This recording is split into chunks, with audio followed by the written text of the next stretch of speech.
Hello, welcome to my journey into the media world. Hope you're doing safe and well. Now, I'm delighted to say that I'm joined by another boxer today, and this woman has changed her life around and says she wants to inspire people and teach people who are in a similar situation to herself and wants to be a role model to fellow people. So I'm delighted to say that I'm joined by Ebanie Bridges, the blonde bomber. Ebanie, pleasure to have you on. How are you? Yeah, it's good, Jude. Thank you for having me on, and thank you for inviting me onto this. I said to you previously, I really appreciate it, and like I said, I take my hat off to you. You know, someone young that's ambitious and has a passion in what they want to do, and I think that's inspiring in itself, especially to young people. So keep going, and I'm glad to be part of it. I really appreciate that. Thank you so much. So first of all, how is traveling life treating you? I believe you're in Philadelphia at the minute, is it? Yeah, I'm in Philly now. It's going okay. It's good now that I'm just settled into Philly. I'm happy about that because as you know, I've been all around UK, but all around the UK and then Mexico and here, and yeah, it's just nice to be somewhere. I'm just settling in now, because the traveling does take it out of you quite a bit. But yeah, no, I'm good now. And it was a great experience. A long stint in the UK after doing a UK tour. Why go straight back to America? Because here in America is where my training camp is. It's where I have my trainer. And I think here is for me. I have a trainer here, Brian Cohen, and Kaylee Reese, who's also a 2-time world champion. They know me inside out. They know how I work. They know how I learn. They know what I need to do. I would have liked to try and find some gyms in the UK because ideally, I think I will be fighting in the UK quite a fair bit, and having a camp and a setup in the UK would probably be beneficial. But unfortunately, this time around, with my hematoma and my face that was bad, I actually couldn't really train for the first, 3 to 4 weeks. And so it was really hard to kind of get around trying to find gyms and stuff. And yeah, I mean, I didn't even plan to stay in the UK for as long as I did. It was just there was actually problems trying to get back into the US from the UK because of COVID. So it ended up being a bit of an extended trip. So that's pretty much why. And also, like the US is quite close to the UK. It's not as bad as traveling from Australia. So it's the second best option, I suppose. Yeah, I know you came to, you came to West Midlands quite near me with Rachel Ball, and you some brilliant stuff there as well. And just mentioned the eye. How is the eye at the moment? Yeah, the eye's good, so healed up. I've got some scar tissue under there. Like when I touch my eyebrow, I can there's a lump. But I think that's just happens with injuries. And yeah, other than that, it's fine. There's no pain. There's no vision problems. Nothing. It was really quite painful for a while, for like at least the first 6 weeks, and then now it's good. I'm sparring. Everything's fine. It's there seems to be no problem with it. Yeah, and how important, you mentioned you had a longer stint than you would have we imagined in the UK. Yeah. And obviously you've traveling all over. So how important do you think that is for the promotion of women's boxing? We see you do brilliant stuff on social media, documenting you've been all over.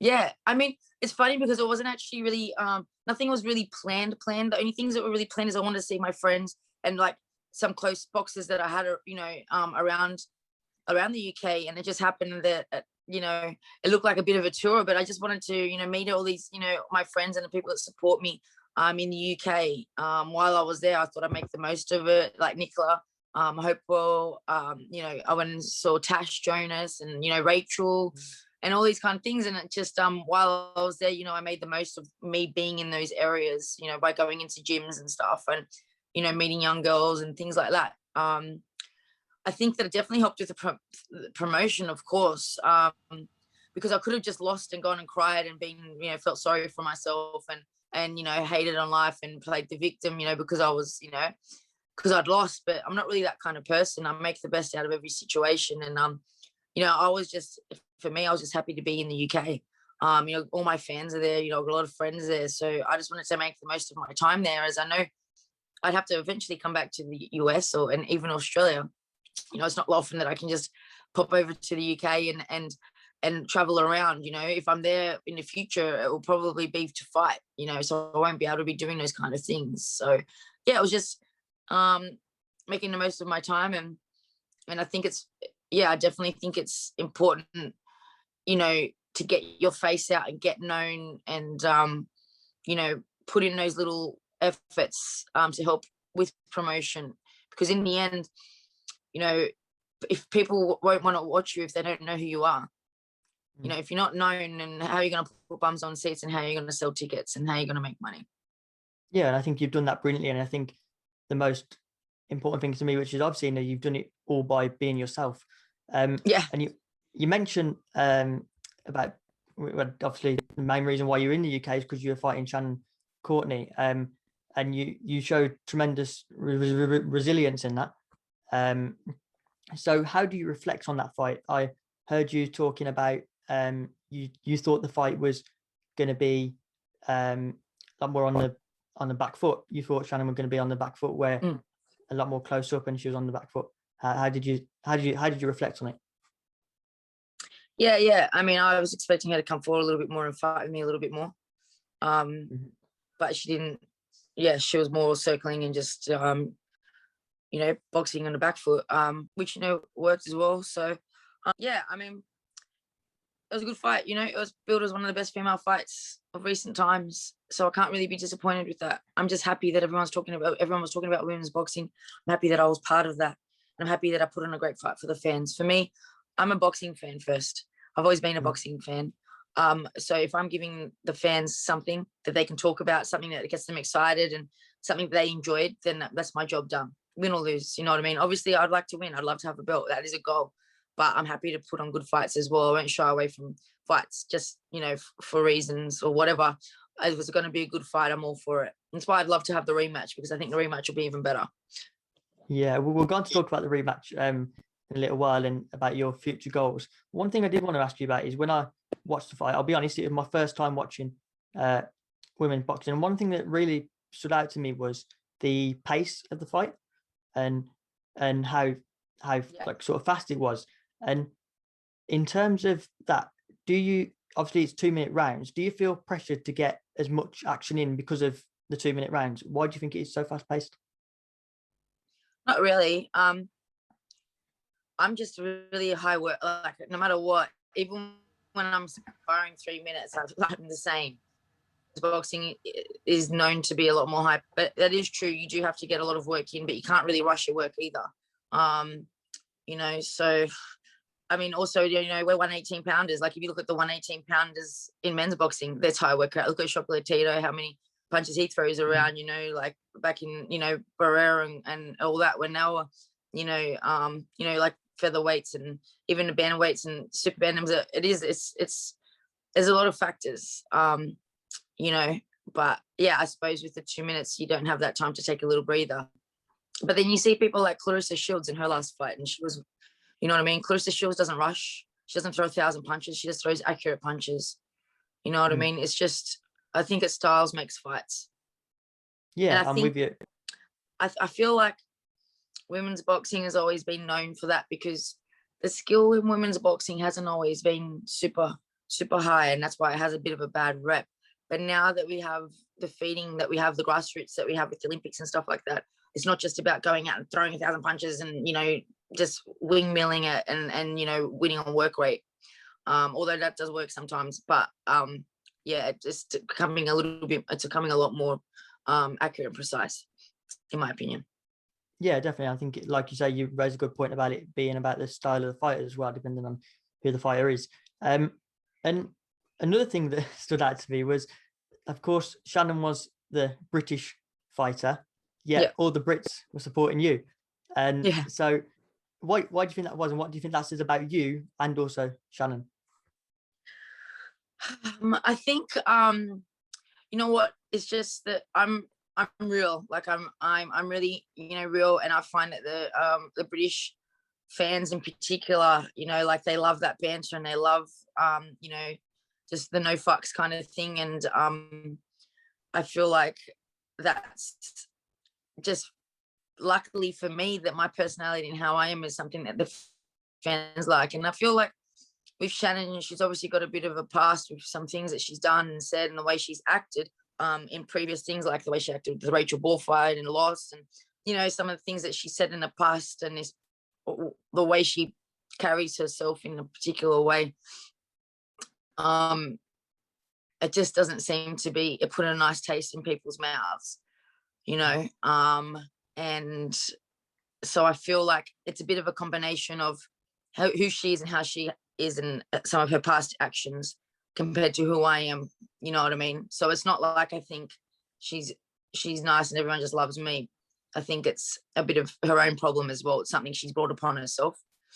And that's what I see anyways. So, but you know, yeah. I think that's credit to you in terms of being real and being who you are. And I think, you know, I think it's a very important message to push, because as you're young, you know, you're an adolescent, like, you know, like you're how old are you? 17? 16. So you know, like in schools, man, there's like, as a young person, there's so much pressure to be a certain way, and you know, like you get bullied for stupid shit, like you know, among more problem because they got their own insecurities, or because they're jealous, or they just, you know, they're doing it because of the person they are, not really because of the person you are. And I think that's why I push the message is, don't care about what people think and what people say. You just fucking be you, to do what you want to do, because no matter what you do, you're always going to have someone that's going to hate you. Like, you know, it doesn't matter what you look like. You can, you know, you can be the best boxer in the world, you can be the prettiest person in the world, you can be, you know,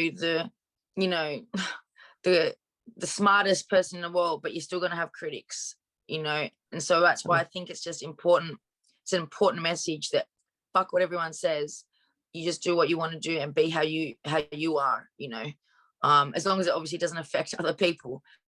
You know, it's just more about how people bring others down for just being themselves and just wearing something, or being a certain color, or, you know, whatever their sexual preference is, or like what they're into, like, oh, you know, like for example, you play chess, oh, that's lame, like, you know, that's gay or whatever, you know what I mean? Like, cares, man, like, let people do what they want to do, you know. And I see it all the time at school.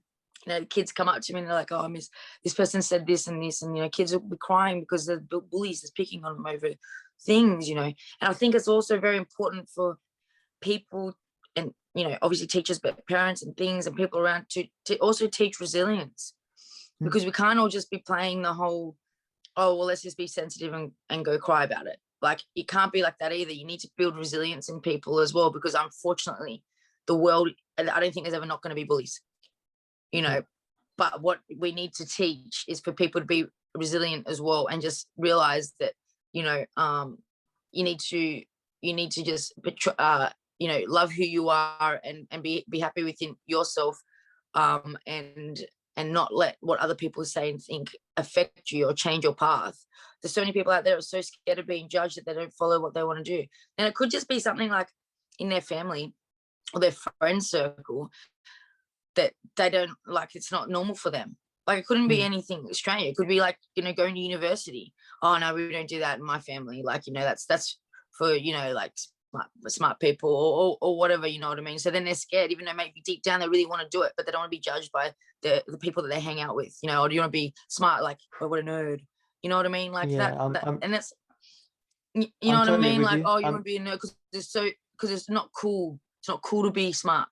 Fuck, you know what I mean? I'm totally with you in terms of you know, like, that's what I try and push out in terms of me promoting it. You can still do something you love. And I think one thing that boxing teaches you, and especially the fight against Shannon taught you, was about resilience. So how much do you think you being a teacher has helped you in your boxing career?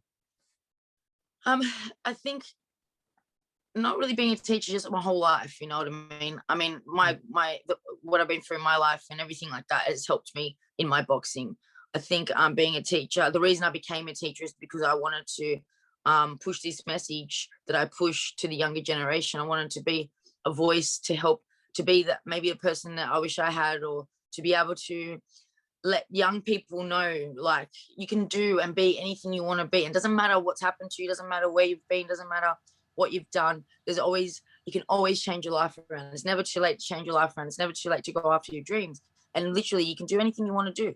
Literally, like, and there's so many kids that just don't believe that. Maybe they don't have the family net that is driven, or the people around there that are driven to make them realize that, hey, you actually can be that. Like those people you see on TV, you could actually do that. You know what I mean? It's not a fantasy. It's anyone can do it. It's just you need to obviously have the right direction, have the drive, and everything. You know, obviously there's a lot of things that take it, but it still is possible. You know, and I like to be that teacher and that person with those young people that make them believe in themselves. You know, like my classroom rules, like they're not allowed, like my kids, they're not allowed, my students, they're not allowed to say anything bad about themselves. You know, like I have rules, and one of his like banned words in the classroom is, I can't, I'm dumb, it's too hard. They're banned. They're not allowed to say it in my classroom. If they say it, they would come back and they got to write lines at lunch about how amazing they are, how smart they are, and how it's not hard. You know, so they got to write positive affirmations, because, and they're not allowed to say it to anyone else either. You know, my students know this, because it comes down to that self-talk, and it all starts, you know, when you're young. And, you know, I say, you know, believe in yourself, because I believe in you, because I do. I believe in absolutely everyone. For me, there's no lost causes. And I know there's a lot of people out there, there's teachers out there that are, oh, you know, don't worry about them. Like they're, you know, they're not smart. They're dumb kids. Like, you know, like, but you can't be like that, because anyone can change their life. You just need to believe in yourself, and hopefully have some people that believe in you as well. And it might just start with me believing in these students, that they go, you know what, Miss believes in me. Miss actually, you know, and you feed that into them, and then they're like, you know, actually I can do this. You know what, I can. And I just got to do what Miss does, and I just got to go after it. And I got to, you know, and I always push that. So that's why I became a teacher. And now I'm on this even bigger platform that I would never, ever, ever, ever in my life imagined. Because back then, like, we didn't have social media and all this kind of stuff, you know what I mean? So it wasn't like really a thing. It was like, okay, but now that I'm able to be on this platform that I have, with so many people following me, you know, I got my students following, I got, you know, people, young kids and people following me. Now I can push that to just, not just like students and not just young people, I can push it to everyone. Bigger purpose for me, not just bashing people up in the ring, although I do love doing that.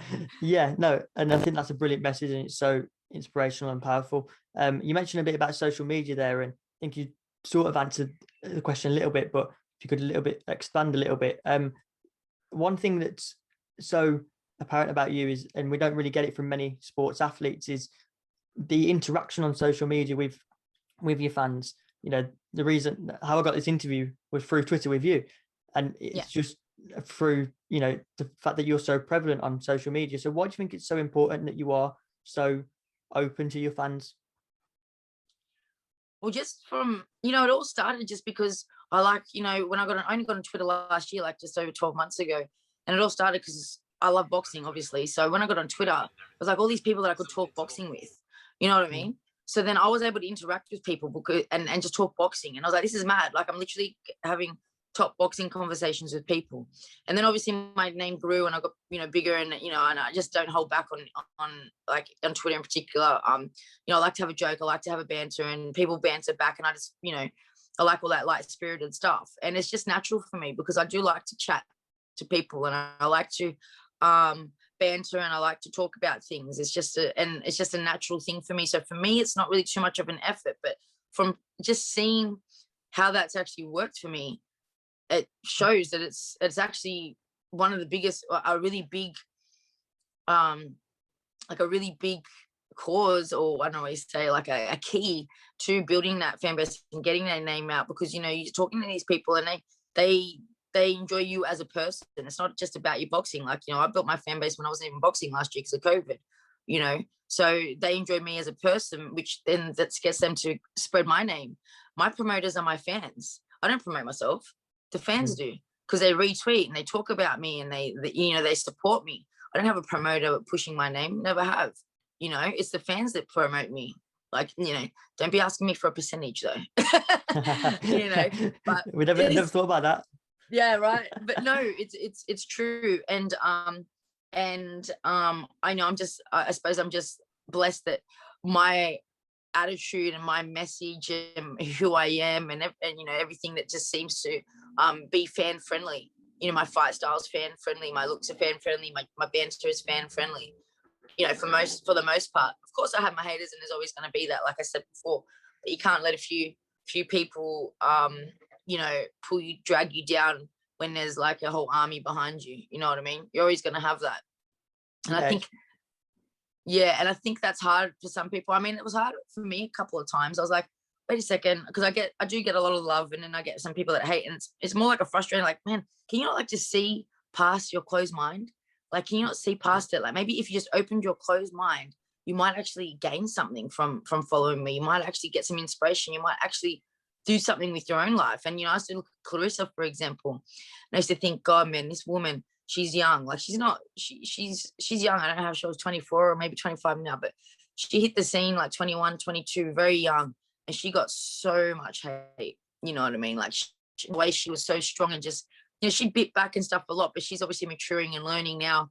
Doesn't give a fuck it doesn't matter what people say. But me looking at her being a young person and how high and how successful she is and how much hate she gets, I just thought, man, if Clarissa, this young baby, she's like a baby to me, if she can, you know, put up with all of this and that, because some of the stuff that she gets said, then, man, a couple of people complaining that, you know, they don't like my lingerie, you know what I mean, is nothing really, you know what I mean? And whatever people think, it's just, you know, it's just opinions, and it's these people that don't actually know you. Because if you actually knew me and you follow me properly or anything like that, then you'd see the bigger picture. You know, so I just feel like the people that do hate and judge, just, they don't know you, and they just, you know, it's their own problem. But it comes with social media, it comes with popularity. You can't have it all, you know. You can't I'm with you in terms of the social media, in terms of obviously the pros and cons about it. And I think I think sports people in general are missing a trick about social media. And you mentioned about having promoters promoting their social medias, and we do just what, as fans just want to see themselves, like the raw side of social media. I think, you know, if you're not a social media person, or you're not a chatty person, it could probably be really hard and draining to be constantly on there talking and giving people time and all this kind of stuff, you know, because it's not a natural thing to you. So luckily for me, it doesn't drain me at all. I love it. Like, I love it, you know. I vibe off it, you know. I love having a laugh with people. But I think if you're not like that, it is hard. But sometimes you just got to do things and not sometimes, all the time, you got to do things that you don't want to do to get where you want to go. You know what I mean? And a lot of people say this, I couldn't be bothered with social media. I couldn't be bothered, you know, like, I don't want to do that. I just want to box. And I'm like, okay, we just want to box, but no one knows you. So, you know, you're never going to get that money. And you talk about all these dreams and hopes, you want to fight overseas, like all these people in Australia. You know what I mean? I don't know how many like Australian boxers you can name, but I mean, especially women, like, there's not, you know, you need to do things to get places, even if you don't like it. I don't fucking like running. I fucking hate running. Hate it. But I force myself to run every day, because I guess what? That's what I got to do. It's part of the job. I got to do it. You know what I mean? I fucking hate it, but I do it. You know, if I could just spar every day and that was it, then I'll be living the dream. You know what I mean? But I'm not. I do things that I have to do. You know, I don't like dieting. Like, I mean, I don't like not having to eat chocolate. I wish I could eat pizzas every day, but I can't, because I've got to keep my weight. I don't want to be going up and fighting Clarissa Shields. You know what I mean? So you know, and that's the same with social media. It's all part of it. It's all these little things. You know what I mean? No, so definitely, you're definitely right. And you know, social media is so prevalent these days, and it's down to people's preference, isn't it? At the end of the day, as if they want to take it or leave it. Yeah, like, how bad do you want it? You know what I mean? Like, how bad do you want it? If you don't want to run your social media because you can go pay someone to do it, you know what I mean? I could never do that because I'm too authentic, and no one could ever be me. And I'll have someone probably fucking ruin my shit. Like, why are you saying that shit? Like, no, that really comes across as well. And yeah, you know what I mean? So and even like what, like, I don't have no scripts, you know what I mean? I don't have no, you know, PR person telling me what to say and how to be, and, you know, giving me whatever lines, you know. I don't do that. You know, I'm just straight up as it is. Sometimes I ask questions, like there was that question I got asked the other day. I don't know if you saw it, about asking if I wanted to get a breast reduction to improve my performance, because apparently my boobs hinder my performance. Like, I just was like, the way I responded after, I was like, that was a bit savage, but it's true. You know what I mean? Like, I'm not going to bullshit, you know, and I've got where I am by not bullshitting. I've got where I am by being me. So it's never going to change. ever. I mean, the only thing that I might change is probably not swear on Sky Sports next time. Although now we don't have Sky Sport with DAZN, with Matchroom, so hopefully in DAZN I can slip a few F words in there and not be crucified. Yeah, and then moving on, obviously, what's next for you in terms of, you know, the talk of the Shannon rematch, and the fans want that. There could also be a title fight, and then maybe hopefully a rematch with Shannon, or possibly with Rachel Ball. So what are you thinking at the moment? Well, I've got I have one fight with Eddie on an old contract. So that's just going to be like it was always going to be like a comeback fight. So I've got that one. Then I'm looking to fight for a title fight. You know, I'm going to be working with Eddie as we move forward. So I would like to get another title before going for a rematch. I would love to have that rematch. Say, for example, Rachel beats Shannon, which I think is very possible. I mean, I'd fight Shannon again for no world title, for no title. I just have her for a fight. Like, you know what I mean? It's a good fight. I enjoyed the fight. But I'd like to, you know, try and fight for that belt again, or even fight for another belt. You know?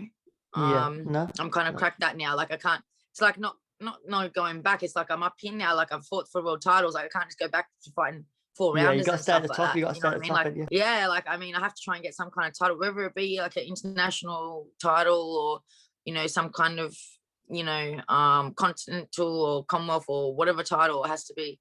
You know. So we look forward to seeing what goes on in the future. And one way that you can stay at the top is by getting Eddie Hearn to sign you. And of course, there's been a lot of contract talks, and I feel like, you can correct me if I'm wrong here, Eddie has taught the talk, but he hasn't walked the walk in terms of getting you on the dotted line. So what are your thought process around getting signed with Eddie Hearn? Obviously, the fans all want it, and I'm assuming you want it too. Yeah, definitely. I mean, look, we've obviously talked about it. You know, it's about getting the right numbers and about agreeing on everything like that. And it's just now, Eddie's a very busy man. He always has a lot of million things going on. So it's like getting things over the line seems to take some time, you know. And it kind of came at that time of that Fury Wilder and AJ stuff, you know what I mean? Oh yeah. But I'm looking forward to hopefully getting some kind of announcement soon, for myself as well. You know, look, we know Eddie's not dumb. He's not going to ignore the fans. But in saying that, I'm not fussed on a promotional contract. I do a fucking great job promoting myself. I don't care. I don't need Eddie to promote me. I promote myself. You know what I mean? Like I said, my fans promote me. I don't need that. Any promoter can work with me, and I just do it myself anyways. But what I need is the fights. So even if I don't get a promotional contract with Eddie, which I'm not sure, and I said I'm not fussed, I'll get fights with him, because he knows I'll still make him money. If he locks me in contract, then I'm locked, aren't I? So, and I can go other places. If he doesn't lock me into a contract, I can go fight on Triller and make money. I can go and fight on other promotions and make that full percentage without having to co-promote or share percentages. So either way, whatever happens, whatever comes at me, it's all going to work out, as long as I get those fights. And I don't think getting fights will be an issue. Yeah, and just finally on the boxing side of things and Matchroom, let's assume Eddie's watching this, probably not, but what would be your message to Eddie Hearn right now? See you soon, mate. That's it. That's all we need, isn't it? See you soon. Yeah, that's it. See you soon. Okay. Don't sleep on it. Brilliant. Snooze, you lose. Hopefully we'll see you on one of those DAZN banners. Yeah, for sure. Yeah, seems an exciting prospect, doesn't it? We're signing up with DAZN. What do you think about that, just briefly? I think that's unreal. I think it's great for Eddie as well. I think they're a really good partnership. I think it's perfect. I love everything DAZN do. The only thing I don't like is that I can't play DAZN in other countries besides Australia on my phone, unless I'm connected like if I'm connected to the Wi-Fi. So I can only watch DAZN on my phone internet while I'm overseas. So they need to fix that shit, because that's dodgy as. Yeah. So. Yeah, hopefully we can get that so we could. So DAZN, listen. Because when I connect to DAZN on Wi-Fi, wherever country I am, if it's not Australia, it says you can't watch DAZN in a country that's not where you signed up. Oh, okay. Well, DAZN, you heard it here. You'd sort it out for Ebanie. Yeah, that's it. Now, I thought we'd change tactics a little bit, and obviously there's a lot of fighting talk, but Also, you are a massive Leeds United fan. You've been very vocal about that. I'm a big football fan myself. So, first of all, how did supporting Leeds come about? Oh, well, you know what? There's like a lot of things going towards the whole Leeds thing. When I used to play football. I played football for years when I was younger. Like that was my first sport all through when I was primary school and high school. I played representative football. And back then, like we're talking like late 90s, early 2000s. God, I feel so old. Were you even born? Anyway, there was big Australian players, like Viduku, Harry Kewell, Jacob Burns, all playing for Leeds, and Leeds were like a really, really popular Australian team, like as in for Aussies to follow. So you'll find a lot of Australians follow Leeds, especially because of those early years. And then, I kind of drifted away from football myself, once I got up through my teens and started bodybuilding and boxing and all that kind of stuff. But when I started getting more, British fans, I was like, you know what? Everyone's talking about football. Like I need to get into the Prem League and like get behind this football because, I just love the passion. I love the passion that that the Brits have for sport in general. You know what I mean? Obviously the boxing, football. Yeah. And so then I was like, okay, well, who am I going to support? And I'm like, Leeds, like I have to, like it's a given, you know what I mean? Like I can't not support Leeds. And yeah, it came from that, and there was like so many things. It was their first year in the Prem League, like last year when I started, really getting into it, getting back into football. And then I got Rafinha, who's my fave. Yeah. Quality player, Rafinha, isn't he? Quality. Yeah. He's Brazilian, and look, that's my Brazil flag. I have a big Brazilian affiliation, so for me it was just like tick tick tick tick tick tick tick, and they're dirty Leeds, and they kind of got like that bad rep, and I kind of like that a lot of people hate them, and that they're just loyal. The fans are loyal anyways, and they don't give a fuck, and it kind of just suits who I am and me. And also they have the way they play, they're an aggressive team, and I like that they're aggressive players, and so yeah, that's there's so many things pointing towards Leeds, and that's why that's why now I'm like, all in. Yeah, brilliant. That's brilliant to hear. And I think I had a great season for their first season back in the Prem League for 20 years. You must have read my mind, because that was literally my next question. What have you made of the debut season? I think it was brilliant. No one expected them to do anything. Like everyone expected them to completely flop. I was one of them. Sorry, I was one of them. You were? Who's your team? Aston Villa. Aston by surname. Aston by surname. Aston Villa. Oh yeah, true. Shit. Is that true? Like, is that real surname, or is that like you? No, that's real. That's real. Real, how was that? Was that why you started following me? Like, I have to.